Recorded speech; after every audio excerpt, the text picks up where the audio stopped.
239 Uncensored, everything Southwest Florida and beyond. And we've got a great live broadcast today. We got our great guys from UC Breaking in the house. We got Alex, we got Alex Eyrig, and we got Cal Jordan, Eric. I got it right? We got Alex, Cal. You guys are in the studio. This is kind of cool. And guess what? We're live today. We're live. This is a Friday. It's good to have you guys in here. What do you guys think about the studio? Is this kind of cool? Yeah, it's awesome. Beautiful. Yeah, don't freeze up on me now, though. No. Don't freeze up on me. All right, yeah. The lights in here are awesome. Cameras are awesome. Yeah. The whole studio's awesome. We get like a little quirky, funky applause that we got going on. No, so we got Alex Eyrig in with Cal Jordan. We're having a great time. We brought these folks in because I think most of you all have probably seen UC Breaking News on Instagram, right? I know I do. I got it on my Instagram. It's kind of cool because I was the chief at the Collier County Sheriff's Office. I'm the one that's supposed to know everything that's going on, right? I'm sitting there getting text messages from people and said that I saw, this happening, but they saw it on Instagram with UC Breaking News. And I'm like, what the fudge is going on? I need to, know what's happening. So I started making some phone calls. So you guys are out like everywhere. Yeah. UC Breaking News is awesome. We try to be everywhere at the right time. Yeah, no. And you guys do very good at it. I appreciate it. So a little bit about you guys. Alex Eyrig is, I brought him in, talked to him a couple weeks ago. We discussed about possibly doing something together, and using our resources, I guess, combining them, and trying to do some different things. You guys have formed a pretty good relationship with law enforcement locally, both in Lee County and Collier County, and I think that's to be commended. And I appreciate you guys for doing that, and it's great. So tell me a little bit, Alex, about how you cranked this stuff up and you got started. Yeah. So let's see. I mean, I got my first camera in high school, maybe about 10 years ago, and enjoyed that and just kind of took it up as a hobby. But I served for 5 years with the Immokalee Fire Control District, started there in 2014, and ended up kind of being like their media guy. The title was Community Relations Coordinator, but basically ran their Facebook page, ran their Twitter account, got to share different things, exciting things that either, were going on at the station or public events we were doing with the kids at the schools, or even covering incidents that we would, big fires, brush fire, just keeping the community informed. And then in turn, obviously built a few relationships with the different news media outlets here in Southwest Florida, because they're interested in our content, obviously, and keeping the public informed with what we had. So, that was exciting, even making those end of the year highlight reels and stuff. So that kind of got me some experience. And then, one day it was late 2017, late December. And, I'd seen these guys out in LA and different areas, they call them stringers, they call them night crawlers. Right. And they're going out making money, doing basically what I was doing, taking pictures of fires, taking pictures of police chases, videos of accidents, that kind of thing.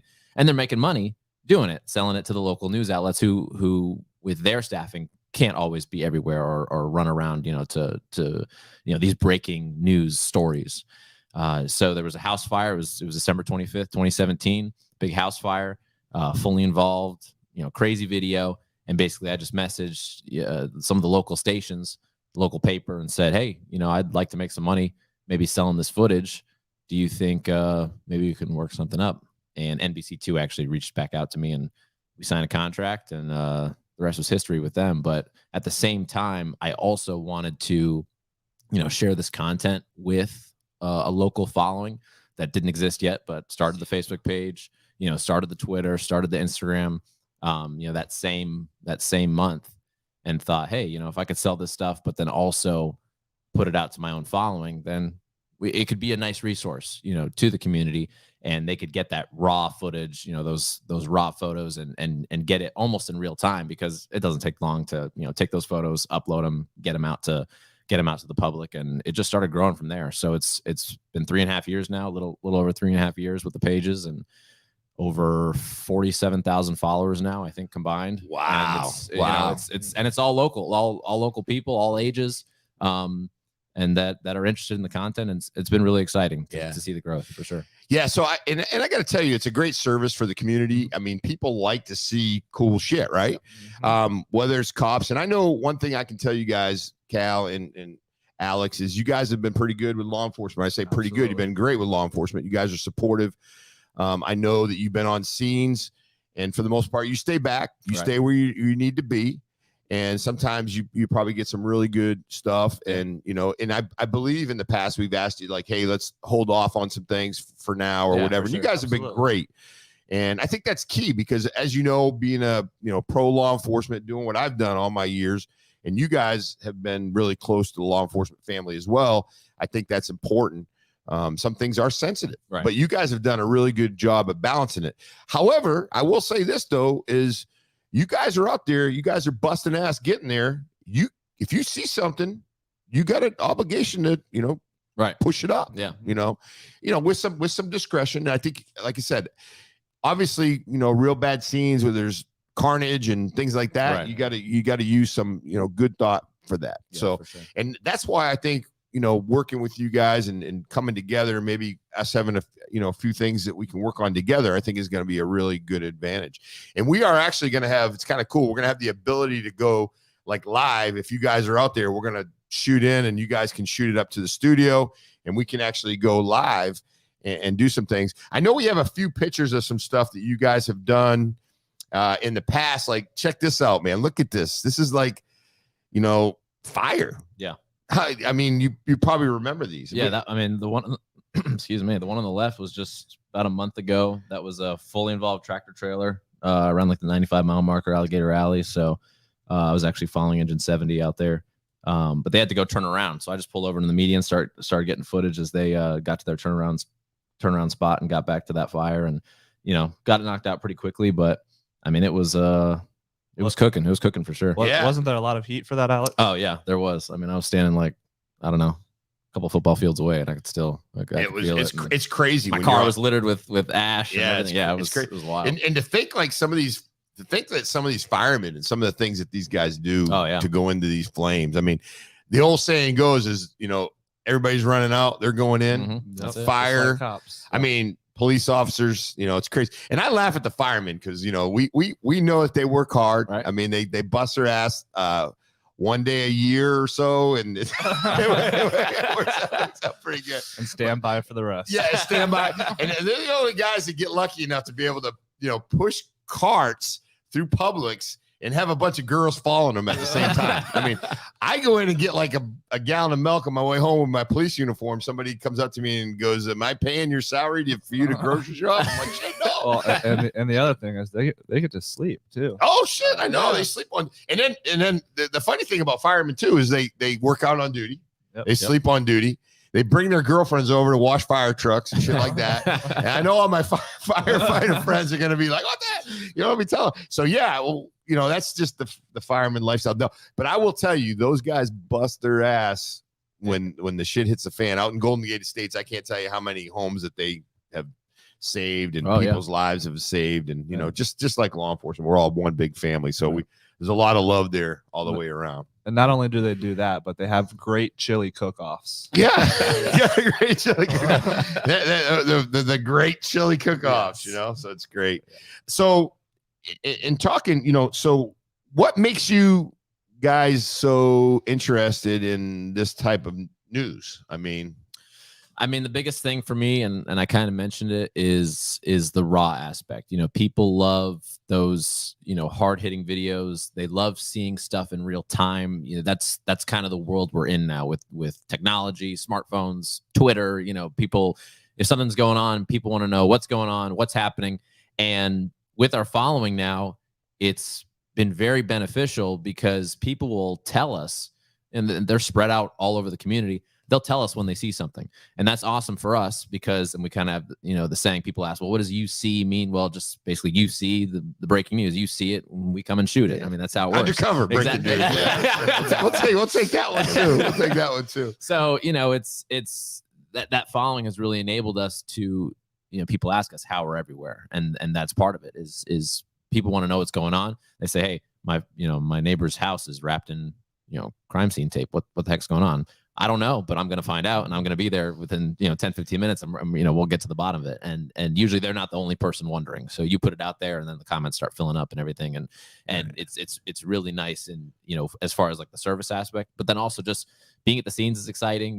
Being where things are going on, and then also capturing what our law enforcement officers do, what our firefighters do, EMS personnel, and then it goes all the way back to dispatch. Everyone works together to take on these scenes, and we're capturing that and putting it out for the public to see. So yeah, and people ask me, they go 239 Uncensored, right? So 239 Uncensored. How'd you come up with that name? I go, listen, you want to know what's uncensored, right? You want to know what's Tim going to say. We're not saying crazy stuff. We're just having fun with it. It opens up the opportunity to have fun. So I love the name. And again, like I go back to it every time. You guys have respect for the profession. So you guys are good about what you're doing, but to get around and move, how do you do that? How many people you have and reporters? Cal's laughing over here because he's probably like the one that's, how does that work when something big comes? In County?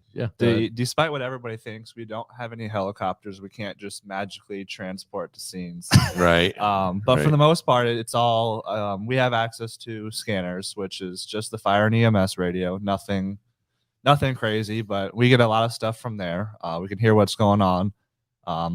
For the audience out there, if you don't have Pulse Point's an outstanding app. It tells you about the accidents, fires, everything from fire alarms to somebody needed help picked up from the ground, lift assists. But there's no secret to it. There's three of us out there, Alex, me, and our buddy Eric. We're actually, it actually works out pretty well. We live on opposite sides of town from each other. Okay. So for the most part, Alex is up in North Naples.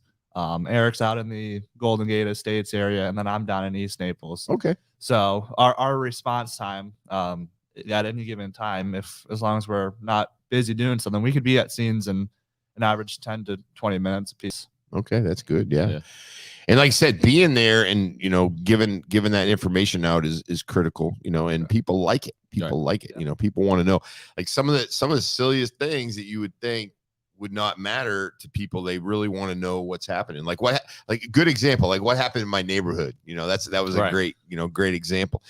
I know for us getting out back in my law enforcement days, we always originally had a little bit of angst, I guess, with media being around. I think that's kind of loosened up a little bit. Yeah.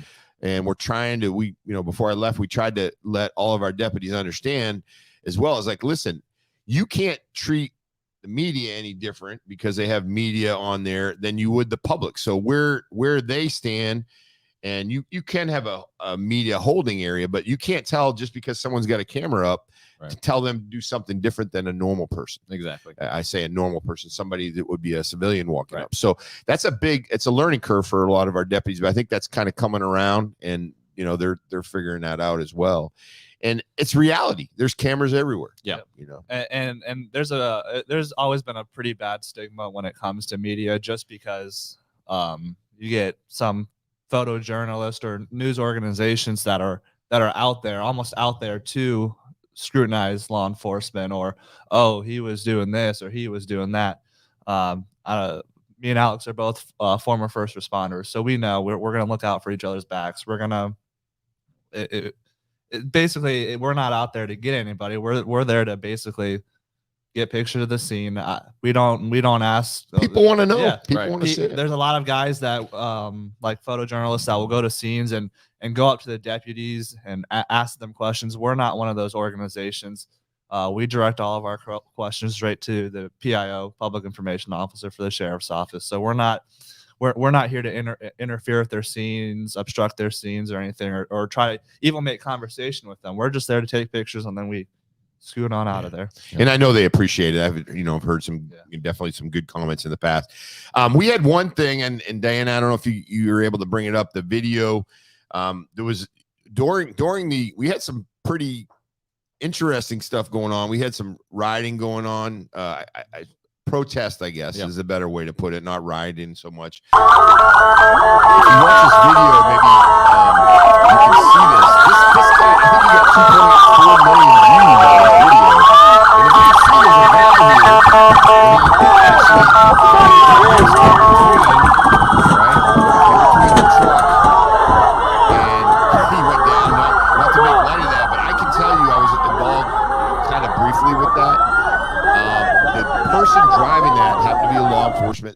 super nice guy. Probably the best guy you can ever imagine. Absolutely. There was a lot. We'll run it back through, Diane. Is there a way we can play it one more time, maybe? If you notice, and we'll kind of pause here a little bit, there's a bunch of people that are in front of the vehicle. There's this guy here with the backpack. Here's some kids. So go ahead. He finds out he's got to he gets pissed in there. Well, the deputy that was driving this vehicle did not realize, when he was banging on the truck, that what was going on. So he did kind of squish him in. Fortunately, he wasn't injured real bad. We did have a complaint on it at the time, but I can tell you wholeheartedly that the deputy who was involved in this, super nice guy. I mean, he's like the best guy. And these guys are out in a situation when there's a lot of shit going on, and they're only trying to do what's best for the community. What's it like being in the middle of all that? Yeah. So I filmed that, and that was actually on Facebook Live. We were Facebook Live, George Floyd protest, June 1st, 2020. And that was going on, and it was right there. And it was the first day that Naples saw those protests, from starting at the courthouse. And that's the night they went all the way down to Fifth Avenue. And that happened right within the first few minutes that they hit 41. And, it was intense because I had never been in a situation like that with so many, people that are upset and obviously there for a cause or for a movement. And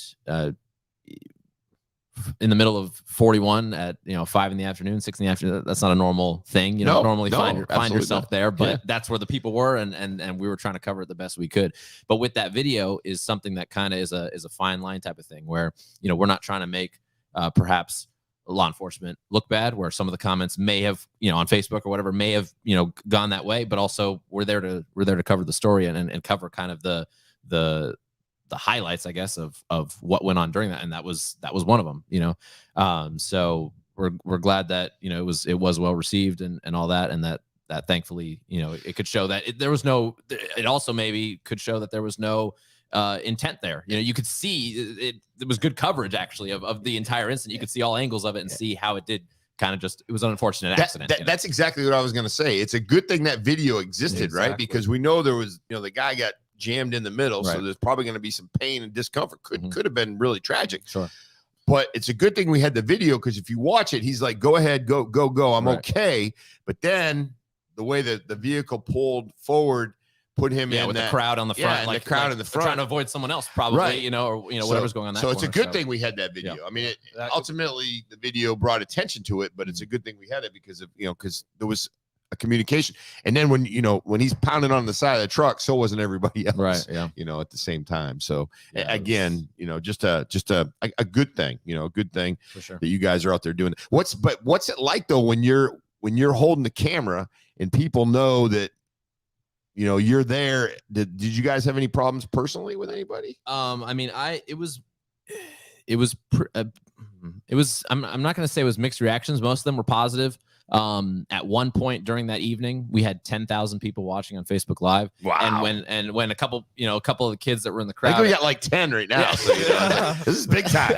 When a couple of the kids asked what we were doing or who we were or whatever, hey, we got 10,000 people on live right now, and they're like, "What? Hey, mom, what?" So it was pretty positive, and people liked that we were out there and we were covering it, not only from the protester side of it, but also from just people in the community who obviously didn't want to be down there in person, but wanted to see what was going on. And then subsequently, every protest after that for the rest of the month, people were asking, "Hey, are you going live tomorrow? Hey, you going live on the next one?" Yeah. But no, it was pretty intense, but we didn't receive any real negativity or anything. I think people appreciated that we were out there, and it was definitely an interesting experience. And that brings up to numbers, right? So how many followers do you guys have? Facebook, I know Instagram's a big one, right? So it's 47,000 plus combined. Wow.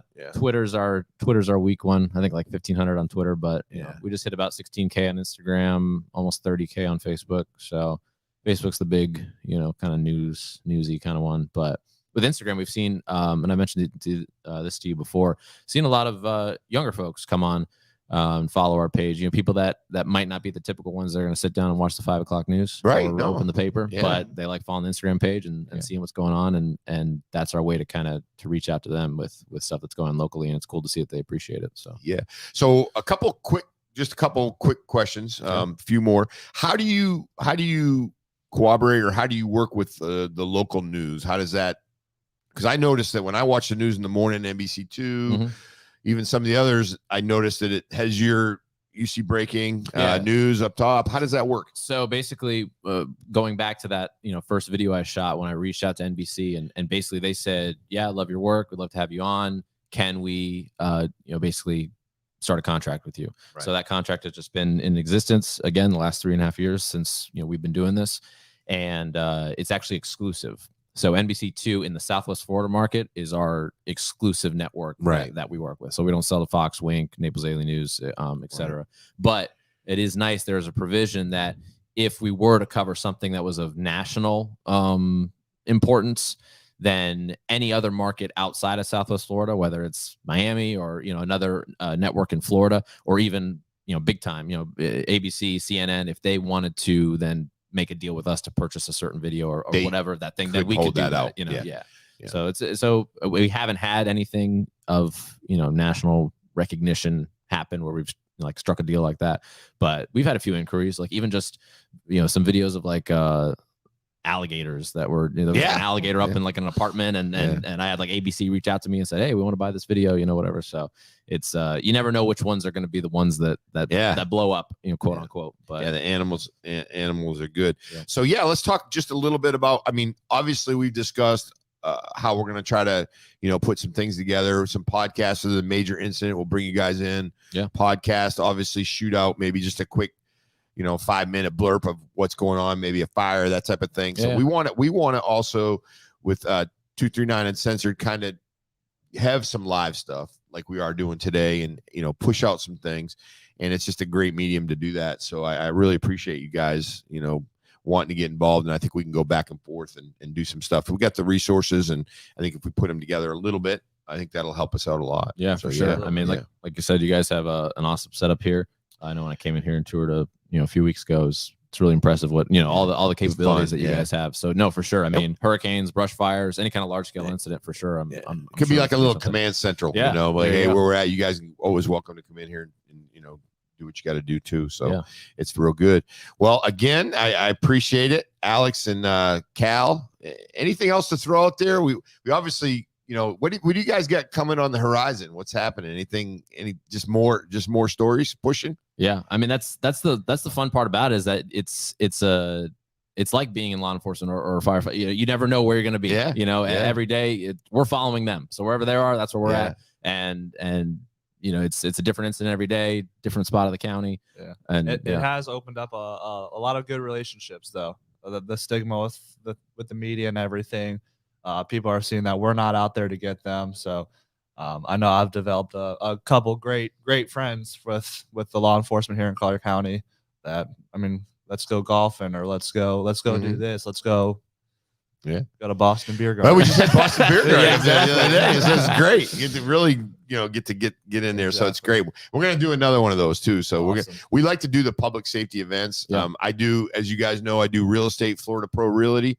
No plugs or anything, but Florida Pro Realty. But I do real estate, and I spend a lot of money on getting leads and talking to other people. But the reality is, I'd rather give my money and spend some of that budget on public safety folks. Ones, because the reality is that's who I work with a lot. My real estate deals around people in law enforcement, fire, EMS, all those folks. Anyway, so I would much rather go out and have a good time with those folks, and then instead of spending it on other ways that don't really bring back to the community. So it's really good. But so you guys are always invited to go. So again, thanks for being here. When we do this, we always say we are out. So what I'm going to do is I'm going to just do a lot 239 Uncensored, everything Southwest Florida and beyond. And guess what, guys? We are out. We got the mug. All right. Let's get Thanks, guys. I appreciate it. Yeah, no problem. Straight water.